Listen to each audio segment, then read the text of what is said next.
Nosotros solo podemos concebir si imaginamos a alguien dibujándola, Sí.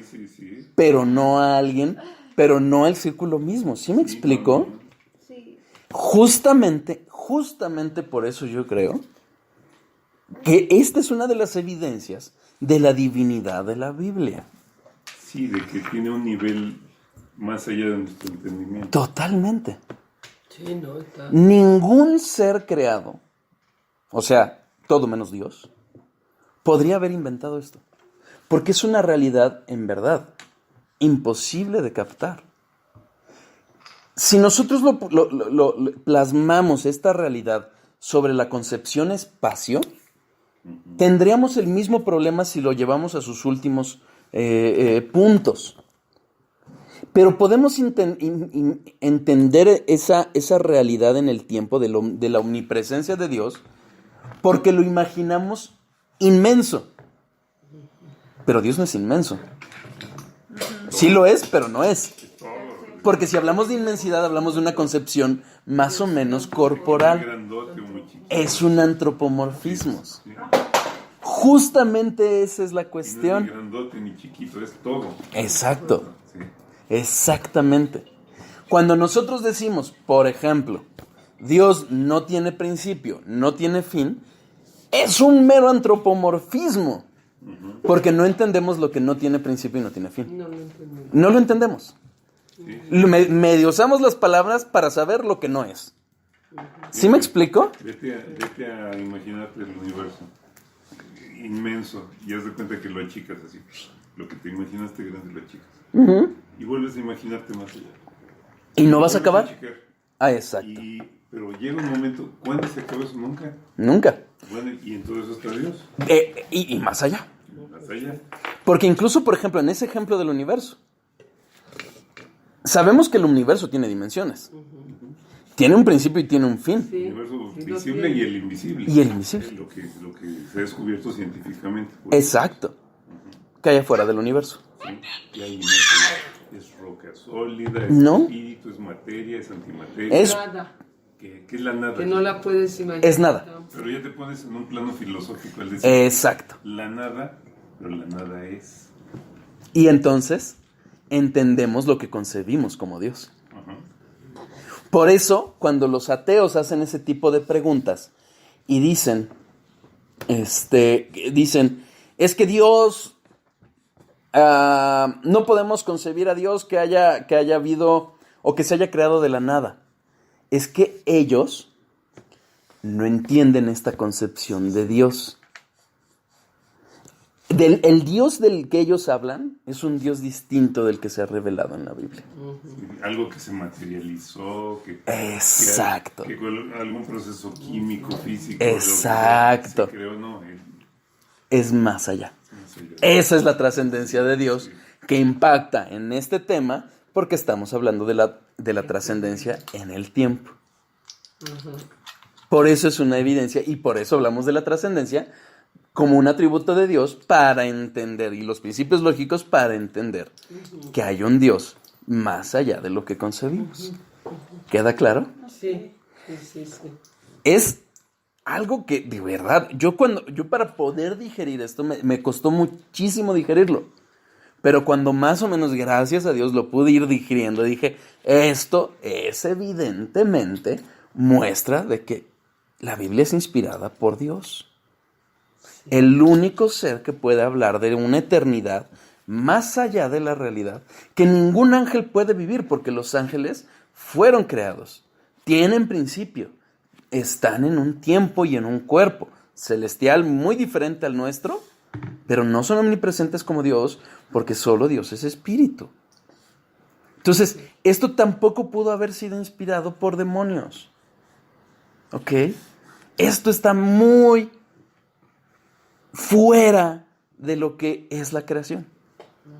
¿Y qué es eso? El creador, Dios.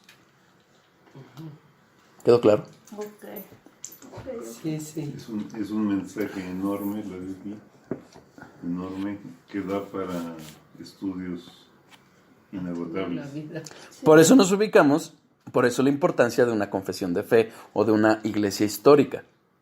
Porque si no, caemos en tantas herejías que han salido y que se han demostrado bíblicamente que eran herejías. ¿Por qué? Porque no nos alcanza el tiempo. Llevamos 2000 años estudiando el Nuevo Testamento y estamos en pañales. Por eso hay que tomar esas interpretaciones, ¿no? Sí, y a la luz de la Biblia.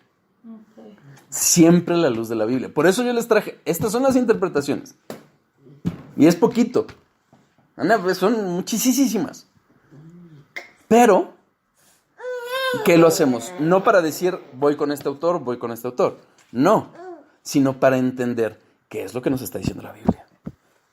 Y por eso la importancia de que el Espíritu Santo, orar para estudiar la palabra, para leer la palabra, porque si no, empieza nuestra mente y nuestras concepciones y empezamos a meter algo que Dios no ha dicho. ¿Correcto?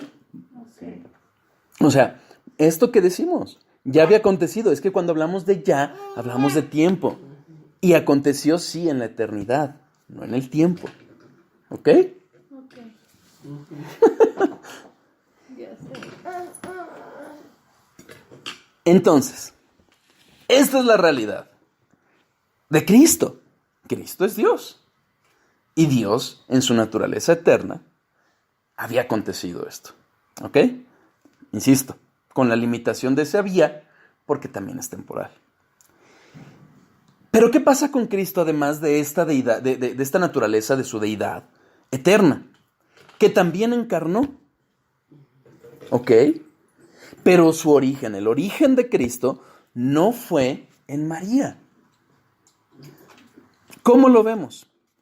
El bebé humano, sí, él ya había nacido, sí tuvo un inicio. El Hijo eterno, no.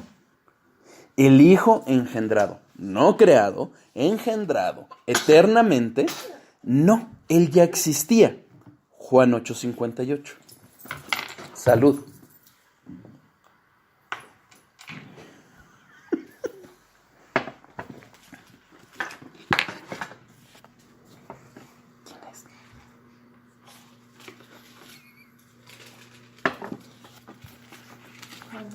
¿La primera de Juan o Bueno, Juan 8, el Evangelio de Juan. San Juan, ¿no? Ajá. San Juan?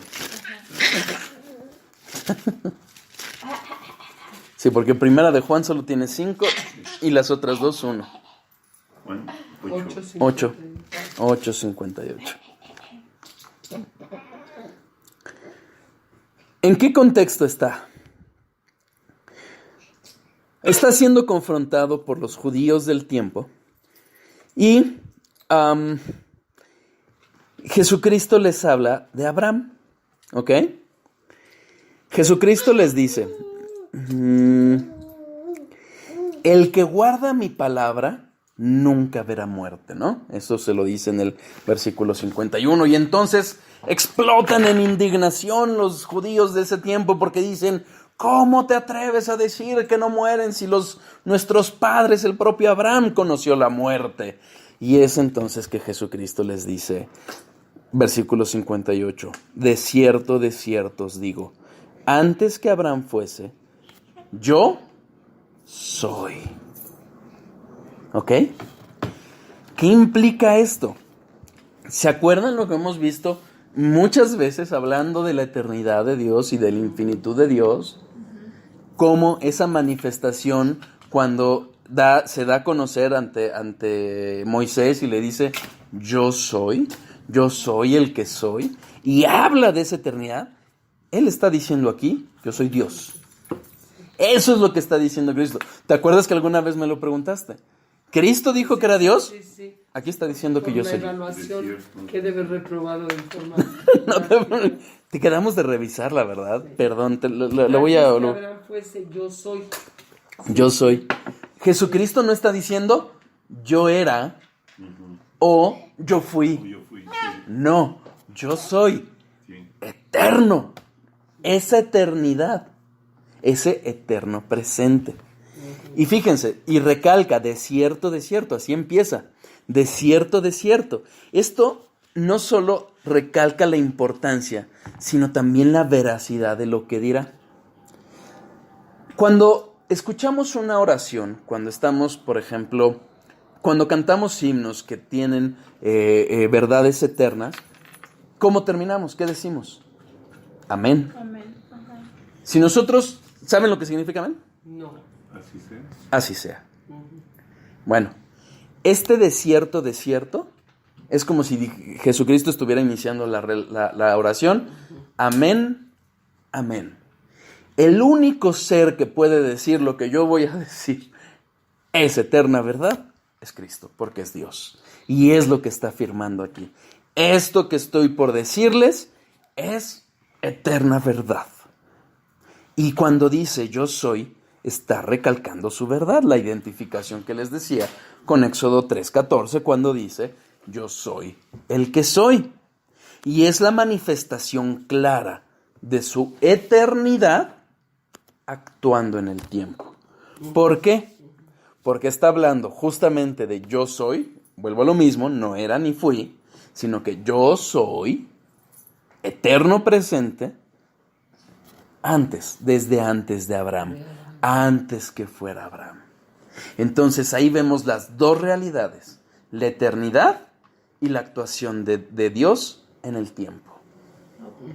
¿Ok? Digamos que esto sería, aunque ya fue la contestación ya fue inicio del estudio, fue en cierta forma contestación a tu duda. Sí. ¿Por qué? Porque el estudio pasado quedó un poco trunca, ya no la terminamos. ¿Quedó aclarada? Sí, ya lo comprendí. ¿Sí? Ya ¿Dudas lo hasta aquí? No. ¿No? ¿Dudas de las dudas que vimos acerca de lo de la soberanía de Dios No. y la responsabilidad del hombre? Decreto eterno, ¿no? ¿Quedó claro? Sí. Sí. Digo, claro en la medida de nuestra realidad, no La es... responsabilidad es un poquito difícil de entender, Sí, porque si Dios obra sobre todo y todo está en sus manos, ¿en qué momento sale el hombre? Pero sí. Sí, ¿en qué momento es responsabilidad de uno? ujú, Sí, decía su Michel en algo que han de haber oído, ¿no? Sí, Dios es soberano, pero Él no hizo que crucificaran a Cristo, sino el hombre en su libre albedrío, o los que lo hirieron o lo lastimaron, así lo decidieron, ¿no? Optaron por ese pecado, ¿no? Por pecar. Aunque Dios lo sabía. va más allá de eso. O sea, es que aquí es un terreno muy filosófico. ¿Dios quería que esto aconteciera? Sí. Sí, porque si no hubiera querido, no hubiera acontecido. Porque Dios es soberano y todopoderoso.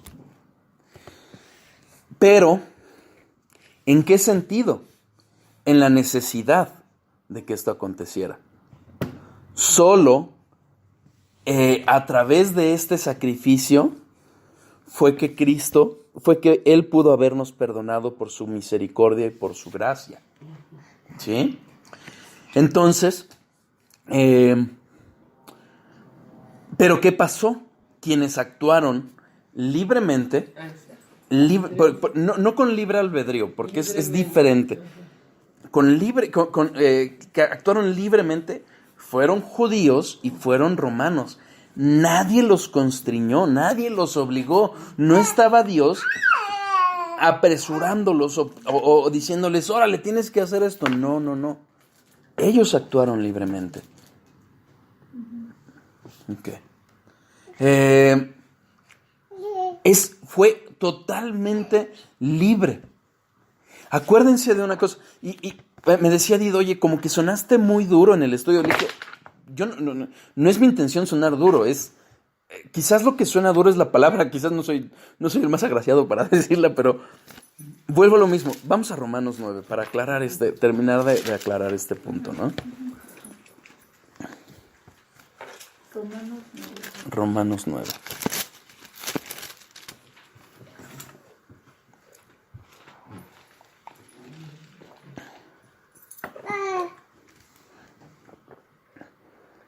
¿Qué pasó?